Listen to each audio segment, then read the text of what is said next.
ایک اور شخصیت ہمارے ساتھ موجود ہیں جو العون ویلفیئر ایسوسیشن کے نام سے ایک ادارہ قائم کر کے اس کے سربراہ ہیں اور اس کا سارا اہتمام نظم و نسق ان کے پاس ہے. یہ بھی عوام الناس کی خدمات انجام دے رہے ہیں اور میں یہ سمجھتا ہوں کہ اگر ایک عالم دین بھی جس طرح تاجر برادری سے آپ ہیں تو ایک عالم دین بھی اگر اس طرح قدم بڑھائے تو یہ بہت شاندار بات ہے. غلام حسین سیفی صاحب ہمارے ساتھ موجود. علامہ صاحب آپ کا بہت شکریہ. غلام حسین سیفی صاحب آپ کی جانب آؤں گا. میں آپ سے پوچھوں گا کیا کسی آرگنائزیشن کی جانب سے کوئی بھی اگر کام کیا جاتا ہے اس کووڈ-19 کے حوالے سے تو آپ کو نہیں لگتا کہ یہ ذمہ داری سے زیادہ ذمہ داری اٹھانے کے مترادف ہے؟ حکومت کی ذمہ داری تھی اور اب جو ہے فلاحی ادارے یہ کام کر رہے ہیں. بسم اللہ الرحمن الرحیم. دیکھیں، جب ہم کلمہ پڑھ کے اسلام میں داخل ہوتے ہیں تو ہم قرآن میں اور احادیث میں بہت سی ایسی چیزیں، ایسی آیات، ایسی احادیث ہمارے سامنے آتی ہیں کہ جو ہمیں اندر سے مجبور کرتی ہیں کہ ہم جو ہے وہ کسی بھی مشکل میں کوئی انسان ہو تو اس کی مدد ضرور کریں. مثلاً ہمارا جو ادارہ ہے العون، عون کا مطلب ہے ہیلپ اور مدد. جی اب یہ نام ہم نے ایک حدیث سے لیا ہے. حدیث مبارکہ میں ہے کہ اللہ تعالیٰ بندے کی مدد میں ہوتا ہے. واللہ فی عون العبد، واہ واہ اللہ واہ، بندے کی مدد میں ہوتا ہے. کیا ما بات ہے، کان العبد فی عون اخیہ، جب تک کوئی بندہ اپنے بھائی کی مدد میں ہوتا ہے. کیا بات ہے، کیا اب شاندار آپ ذرا بات ہے. اس ما کان العبدوں میں جو گرامر اور الفاظ کی تشریح میں جائیں تو پتہ چلتا ہے کہ جب تک انسان کسی اور کی مدد میں ہوتا ہے تو اللہ تعالیٰ اس کی بگڑیاں بنا رہا ہوتا واہ ہے. واہ، یعنی عذرو قرآن یہ ثابت ہوا کہ وہ تمام لوگ جو آج کی صورتحال میں یا اس سے پہلے یا بعد میں ہر وقت جب بھی عوام الناس کے لیے کوئی کام کر رہے ہوں گے تو اللہ ان کے ساتھ ہوگا، ان کی مدد کے ان لیے کی ہوگا. مدد کر رہا واہ ہوگا. واہ اور واہ. اس کے ساتھ اسی حدیث کے اندر یہ بھی ہے کہ جس نے کسی مشکل میں مبتلا آدمی کے لیے کوئی آسانی کی تو اللہ تعالیٰ اس کے لیے دنیا میں بھی اور آخرت میں بھی آسانی واہ کر دے. واہ واہ، دونوں جگہ آسانی ہے اس کے لیے. تو اس لیے، اور پھر ہم چونکہ بحیثیت مسلمان وہ ہمارے سامنے مواخات مدینہ کا واہ تصور واہ بھی واہ واہ موجود ہے واہ واہ. اور قرآن میں وہ آیات بھی موجود ہیں کہ وَيُؤْثِرُونَ عَلَىٰ أَنفُسِهِمْ وَلَوْ كَانَ بِهِمْ اللہ، خَصَاصَةٌ، کہ ہاں خود اپنی مجبوری بھی ہے، اپنی ضرورت بھی ہے، لیکن جی، دوسرے کے لیے کوشش کر رہے ہیں، دوسرے واہ کے واہ، لیے محنت کر رہے ہیں. بالکل بالکل. ابھی جیسے ہمارے محترم بھائی نے حماد کہا، بھائی نے کہا کہ حماد بھائی میں نے عید نہیں مناؤں گا. جی ہاں، تو یقین مانیے کہ یہی اپنا تاثر بھی ہے کہ اپنی فکر اس وقت نہیں بالکل. ہے کہ جو ہے وہ کپڑے کب آئیں گے، کیا ہوگا. بھائی سیدنا صدیق اکبر نے کیا کہا تھا جی کہ اگر میں بحیثیت خلیفہ ممتکن ہوتا ہوں خلافت کی اس گدی پر جی تو جو میری جانب جو آپ نے معاوضہ میرا مقرر کرنا ہے، کیونکہ اب میں تو کوئی جی کشید نہیں کروں گا رزق، تو وہ جو ایک عام مزدور کا ہے. جی تو جی جب آپ ایک بالکل اپنے معاشرے کے چھوٹے طبقے کے برابر اپنے آپ کو رکھ کے سوچتے ہیں تو دراصل آپ معاشرے کے لیے سوچتے ہیں. غلام حسین سیفی صاحب، میں آپ سے پوچھوں گا، غلام صاحب کیا آپ کو ایسا لگتا ہے کہ چھوٹی چھوٹی اور بڑے بڑے فلاحی ادارے الگ الگ آئیڈینٹی میں کام کر رہے ہیں، ان کو کسی ایک پیج پہ ہونا چاہیے یا یہ جدا جدا کام کریں تو ہی صحیح معنوں میں کام ہو پائے گا؟ اور کیا یہی طریقہ ہے اس مسئلے سے نکلنے کا؟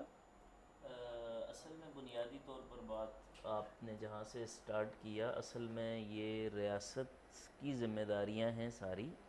ٹھیک ہے، بحیثیت مسلمان بھی ہمیں بھی اپنے حصے کا کام کرنا ہے. وہ جو شعر میں اکثر پڑھتا ہوں کہ شکوہ ظلمت شب سے تو کہیں بہتر تھا، اپنے حصے کی کوئی شمع تو جلائے جاتے. ہاں تو باقی اصل میں یہ ہوتا ہے کہ ہمارے ہاں اگر اکٹھے ہوں گے نا تو پھر وہ جس طرح سیاست میں چپکلش اور اوپر اور نیچے اور اس کی تصویر لگ گئی اور میری نہیں لگی، یہ نہیں ہوا، وہ نہیں ہوا، تو اس لیے یہ ہے کہ ایک کام ہونا چاہیے. وہ کوئی بھی ایکس وائی زیڈ جو ہے وہ کوئی بھی کرے. پھر دوسرا اس میں یہ ہوتا ہے کہ ہر ادارے کی اپنی ترجیحات ہوتی ہے مثلا اور طریقہ کار ہوتا ہے. جی، بعض اس لوگ کے ایم اینڈ آبجیکٹو ہے، جی اس نے کسی جی ایک ایریا جی کو. جی ہاں اب مثلا اب ہمارے ہاں ہمارا طریقہ کار بھی یہی ہوتا ہے، جیسے یہ دوستوں نے کہا کہ وہاں پہنچیں جہاں کوئی نہ پہنچ سکے. مثلا ابھی گزشتہ جمعرات کو ہم تھر کے بالکل آخری کونے میں جہاں سے بارڈر صرف 6 کلومیٹر رہتا ہے، یعنی ہندوستان کا بارڈر. جی جی، اچھا، تھر پار کر کے بالکل آخری کونے میں پہنچے اور تقریباً 400 لوگوں میں مناسب ہم نے رقوم تقسیم کی. راشن اس لیے نہیں تقسیم کیا کہ رقم تقسیم کر لیں، کسی کو کپڑے لینے ہوں، کسی کو اپنی ضرورت کے حساب سے، اور وہ ٹھیک ہے، مناسب ایسے خانہ پوری والی رقم نہیں، مناسب رقوم تقسیم ٹھیک کی. ہے، واہ واہ. اب یہ ہوتا ہے. اسی طرح ابھی گزشتہ روز جو ہے وہ میں خود بلوچستان گیا، خزدار گئے، اور وہاں اس طرح گھر کے اندر جو ہے وہ لوگوں کو اس طرح سلسلہ کیا. تو اپنا اپنا ایک تو حلقہ احباب ہوتا ہے, حلقہ اثر ہوتا ہے, کہاں کس طرح پہنچانا ہے, اور اپنی ایک جو ہے وہ ترجیحات ہوتی ہے. مثلا کسی کے نزدیک جو ہے وہ یہ ہے کہ بڑے شہروں میں کام کریں تو وہاں لوگ دیکھیں گے, ڈونیشن آئے, یہ بھی اچھی بات ہے. واہ. لیکن یہ ہے کہ کسی کے ہاں یہ ہے کہ وہ تو جب آئیں گے دیکھیں گے, وہ تو پتہ نہیں تب تک کیا ہو جائے گا.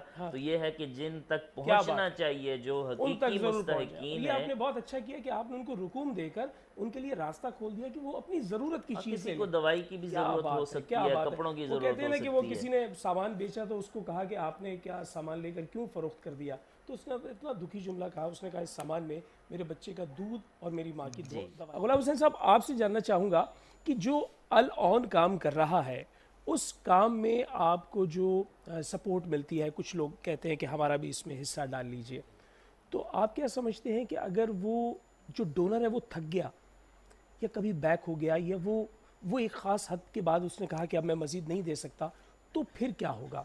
مطلب مجموعی طور پہ پوچھ رہا ہوں. جی ہاں, اصل میں ایسا ہوتا ہے, اس طرح کے جتنی بھی تنظیمیں کام کر رہی ہوتی ہیں اس میں ایک ہی بندہ نہیں ہوتا, گاہے بگاہے لوگ جو ہے وہ آتے بھی رہتے ہیں, نئے نئے لوگ بھی شامل ہوتے رہتے ہیں.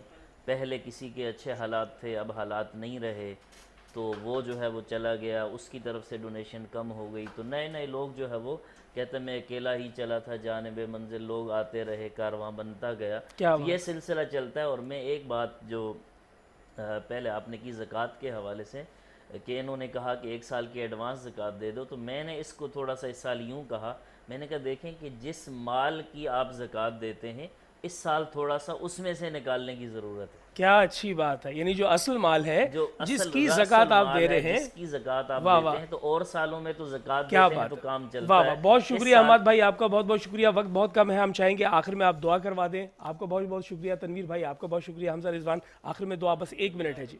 والصلاة والسلام علی سید الانبیاء والمرسلین وعلی آلہ واصحابہ اجمعین. الہ العالمین سب کی جملہ خدمات کو قبول اور منظور فرما, امت مسلمہ کی خیر فرما, پاکستان کو امن کے لحاظ سے, معاشی لحاظ سے, دین کے لحاظ سے, ہر لحاظ سے استحکام عطا فرما.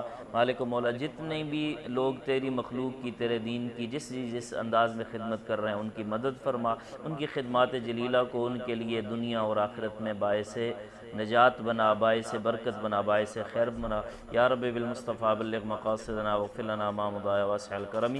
وصلی اللہ تعالی علی خیر خلق سیدنا مولانا محمد وعلی آلہ وصحبہ اجمعین برحمتک یا ارحم الراحمین.